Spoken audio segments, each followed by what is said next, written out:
So hello everyone, this is your DY sir from the Matoshree academy. So मित्रांनो, आज आपण practice set 4.2 construction of ट्रायंगल्समधला start करूया. याच्या आधीचा आपण 4.1 वाला व्हिडिओ स्टार्ट केलो होतो. तुम्ही जर तो व्हिडिओ बघितले नसेल तर तुम्ही तो आधी व्हिडिओ बघून घ्या.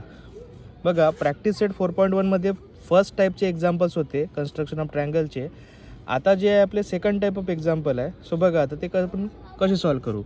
सगळ्यात पहिले आपल्याला दिलं आहे बघा, construct triangle XYZ such that YZ is equal to 7.4 centimetre.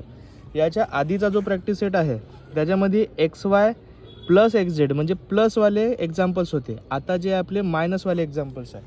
So मायनसवाले एक्झाम्पल्स आपण कसे सॉल्व करू बघा. सगळ्यात पहिले YZ is equal to 7.4. So आपण एक काम करू, 7.4 ची एक सेगमेंट काढून टाकू. हा 0, हा 7, हा 7.4. 7.4 ची आपण एक सेगमेंट काढून टाकलो. त्याला नाव देऊन देऊ आपण YZ. हे आहे आपली 7.4 सेंटीमीटरची. त्याच्यानंतर आता तुम्हाला अँगल दिला आहे XYZ म्हणजे हा आहे आपला अँगल Y. Y वरून आपण काढू 45 डिग्री. सो बघा आता इथं आपण हा कंपास ठेवलो. हा 40 डिग्री, हा 50 डिग्री आणि याच्या मधातला हा 45 डिग्री. सो आपण काय करू, इथून एक अँगल काढू आणि याला थोडंसं असं एक्सटेंड करू.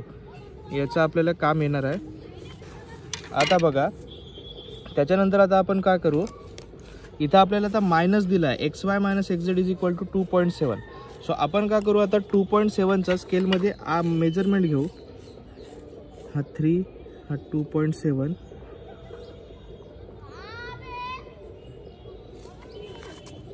हा 2.7चा इथं आपण एक असा आर्क मारून घेऊ. आता आपण हा जो आहे हा न्यू पॉईंट, याला एक काम करू, ए नाव देऊन देऊ.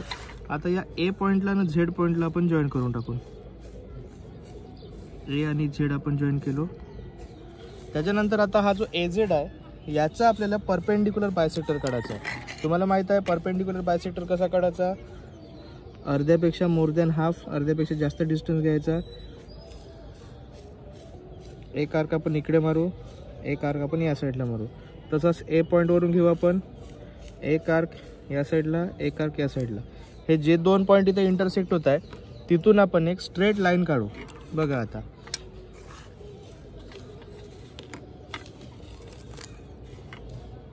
हा वाला पॉईंट, हा पॉईंट आणि हा पॉईंट, इथून आपण अशी एक स्ट्रेट लाईन काढू. हा जो पॉईंट आहे हा पॉईंट आहे आपला X पॉईंट. आता हा X आणि Z ला आपण जॉईन करू. हा XZ आपण जॉईन करू. हा जो आहे हा परपेंडिक्युलर आहे. इथं आपण परपेंडिक्युलर आणि हा बायसेक्टरचा साइन देऊन देऊ. हा अँगल जो आहे हा 45 डिग्रीचा आहे. हा जो आहे XYZ हा जो मोठा ट्रायंगल दिसत आहे हा आपला रिक्वायर्ड ट्रायंगल आहे. इथे याची आपण एक रफ डायग्राम काढून टाकू. सगळ्यात आधी अशी एक, त्यानंतर हा असा एक.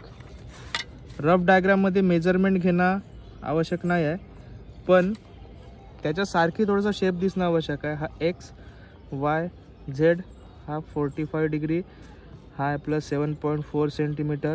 इथं लिहून घेऊ रफ फिगर.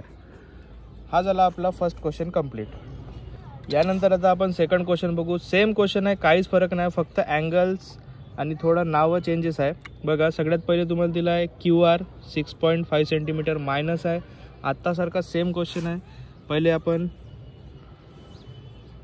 हा 0 आणि हा 6 आणि हा 6.5, एक 6.5चा आपण आर्क घेऊन घेऊ, सॉरी सेगमेंट काढून टाकू. याला नाव देऊ आपण QR. हा आहे 6.5 सेंटीमीटर. PQR म्हणजे अँगल Q दिला आहे 60 डिग्री. सो येथून आपण काय करू, कंपासच्या मदतीनं 60 डिग्री, हा 60 डिग्रीचा एक अँगल काढून टाकू. इथून आपण असा स्ट्रेट लाईन इथे जाऊ देऊ. याला नाव देऊन देऊ आपण 60 डिग्री. आता तुम्हाला काय दिलं आहे आता बघा, PQ मायनस PR 2.5. सो आपण काय करू, कंपासमध्ये 2.5चा मेजरमेंट घेऊ. हा 2.5 आणि आपण या Q पॉईंटवरून 2.5चा एक असा आर्क मारू. हा जो पॉईंट आला याला आपण एक नाव देऊ. याला एक काम करू, A नाव देऊन त्यानंतर आता काय करू, हा Q आणि A याला असं जॉईन करून टाकू. हा ए आणि आर, ए आर आपण जॉईन केलो. आता आपल्याला काय करायचं आहे, ए आरचा परपेंडिक्युलर बायसेक्टर काढायचा आहे. आर वरून ठेवू, आरवर मोर दॅन हाफ डिस्टन्स, एक आर्क या साईडला, एक आर्क या साईडला. तसंच ए वरून ठेवू आपण, एक आर्क या साईडला आणि एक आर्क, म्हणजे दोन्ही आर्क इंटरसेक्ट झाले पाहिजे अशा प्रकारे आपण आर्क काढत आहोत. त्याच्यानंतर आपण काय करू, इथून आता एक सरळ अशी सेगमेंट काढू. आता बघा हा ट्रायंगल थोडासा मोठा जाणार आहे, याला एक्सटेंड करावं लागेल चांगला, जिथपर्यंत जाते, जिथपर्यंत हा इंटरसेक्ट नाही तिथपर्यंत. हे दोन लाईन इंटरसेक्ट नाही झाल्या म्हणजे मला काय करावं लागेल, याला पण असं एक्सटेंड करावं लागेल. आता हा तुम्हाला दिसत आहे, हां ठीक आहे, याला पण असं एक्सटेंड करतो अजून. हा बघा इथं हा पॉईंट इंटरसेक्ट झाला आहे आणि हा पॉईंट आहे माझा पी पॉईंट. आता या पी पॉईंट आणि हा जो आर पॉईंट आहे याला मला जॉईन करायला लागेल. हा आहे आपला परपेंडिक्युलर बायसेक्टर आणि हा आहे पी क्यू आर, असा भला मोठा ट्रायंगल आला आहे पी क्यू आर.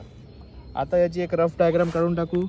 इथं या साईडला काढतो मी, थोडासा जागा नाही त्याच्यामुळे, दिसतंय का तुम्हाला, थोडा असं सरकवून टाकतो. इथून याला जॉईन करून टाकू. हा नाव देऊन देऊ याला पी क्यू आर 6.5 सेंटीमीटर आणि हा आहे आपला 60 डिग्री. याला नाव देऊन देऊ आपण रफ फिगर. अशा प्रकारे हा आपला सेकंड क्वेश्चन कंप्लीट झाला आहे. बघू शकता तुम्ही, हा जो आहे सेकंड क्वेश्चन पी क्यू आणि आर आणि हे त्याची आहे rough figure P Q R. आता पहा, दोन क्वेश्चन जे होते ते एकदम सेम होते, काहीच फरक नव्हता. फक्त आता तिसऱ्या क्वेश्चनमध्ये थोडासा फरक आहे. जसं आता इथं मी तुम्हाला थोडासा एक्सप्लेन करून दाखवतो. बघा आत्तापर्यंतचा जो क्वेश्चन होता, जसा आपण हा ए बी सी ट्रायंगल काढतो, हा ए बी सी, या ट्रायंगलला समजा का मी फर्स्ट साईड पकडलो आणि या ट्रायंगलला समजा मी सेकंड साईड पकडलो आणि हा आहे आपला बेस. आत्तापर्यंतचे जेवढे पण डायग्राम होते ते first side minus second side, म्हणजे लेफ्ट हँड साईडवाली साईड मायनस राईट हँड साईडवाली साईड, यांचाच दोघांचा मायनस होता.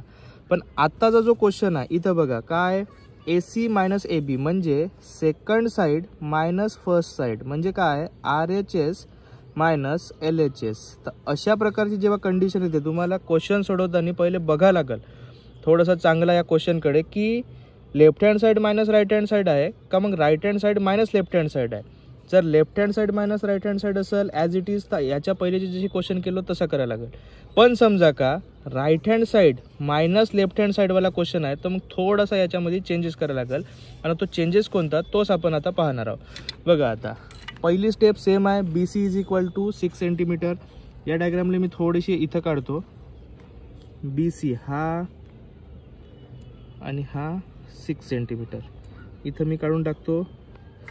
याला नाव देऊन देतो बी आणि याला देतो सी. हा किती आहे आपला 6 सेंटीमीटर. त्याच्यानंतर आता हा ए बी सी म्हणजे बी अँगल आहे आपला 100 डिग्री. आत्ता पहा, हा आपण 100 डिग्री काढू. हा 90 आणि 90च्या इकडे म्हणजे हा 100 डिग्री. आता जो 100 डिग्री आपण काढणार आहोत, हा आपल्याला इकडच्या साईडला ते एक्सटेंड करायचं आहे, त्याचप्रमाणे आपल्याला खालच्या साईडला पण एक्सटेंड करायचं आहे. ठीक आहे, डाऊनवर्ड डायरेक्शनमध्ये. पण डाऊनवर्ड डायरेक्शनमध्ये काहून, कारण की आत्ताच्या सांगितल्याप्रमाणे right hand side minus left hand साईडवाली ही कंडिशन आहे. थोडा डिफरंट क्वेश्चन आहे. आता आपण का करू, सेम बाकी स्टेप सगळे सेम आहेत. आता आपण का करू, दिला इथं ए सी मायनस ए बी 2.5, आपण का करू 2.5चा इथं एक मेजरमेंट घेऊ की स्केलमध्ये. त्यानंतर या बी पॉईंटवरून 2.5 असं आपण आर्क मारू. त्यानंतर हा जो नवीन पॉईंट भेटला याला नाव देऊन काहीतरी आपण डिफरंटवाला ए बी सीला सोडून पी नाव देतो. आता या पी आणि सीला मी जॉईन करून टाकतो, पी सीला जॉईन केलो. आता हा जो पी सी आहे याचा मला काय करायला लागेल, परपेंडिक्युलर बायसेक्टर काढायला लागेल. तो कसा काढतो आता माहिती आहे आपल्याला, मोर दॅन हाफ डिस्टन्स घ्यायचं, अर्ध्यापेक्षा जास्त, अर्ध्यापेक्षा जास्त डिस्टन्स, एक आर्क इकडे मारायचा, एक आर्क खाली मारायचा. तसाच सी पॉईंटवर ठेवायचं, एक आर्क इकडे मारायचा, एक आर्क इकडे मारायचा. हे जे दोन आहे याच्यामधून एक सरळ रेष काढायची. आता रेष कुठपर्यंत काढायची, तर इथून अशी या ब्लॅक कलरच्या लाईनला इंटरसेक्ट होतपर्यंत रेष काढायची आहे. पहा मग आता हा पॉईंट आणि हा पॉईंट इथून अशी एक मी रेष काढतो, लाईन काढतो. आता ही जी लाईन आहे या पॉईंटला इंटरसेक्ट झाली, या पॉईंटचं नाव आहे आपला ए पॉईंट. आता मी या ए आणि सी ला जॉईन करतो. ए पासून तर सी ला जॉईन करतो. हा अँगल आहे आपला किती डिग्रीचा? 100 डिग्रीचा. सो असा हा ए बी सी हा ट्रायंगल बनला. क्वेश्चन संपला नाही. इथं का करू आपण, एक छोटीशी रफ फिगर काढून टाकू. त्याला नाव देऊन देऊ A B C 6 centimetre 100 degree rough figure. अशा प्रकारे आपली ही जी प्रॅक्टिस सेट होती 4.2 ही इथं संपली आहे. व्हिडिओ आवडल्यास तुम्ही नक्की व्हिडिओला लाईक करा. व्हिडिओ कसा वाटला कमेंटमध्ये सांगा आणि आपल्या फ्रेंड्सपर्यंत नक्की शेअर करा. त्यांना पण थोडा बेनिफिट झाला पाहिजे या चॅप्टरचा. हा चॅप्टर आउट ऑफ मार्क घेणारा चॅप्टर आहे, त्याच्यामुळे आपण याच्यावर पहिला व्हिडिओ बनवत आहोत. So thank you so much.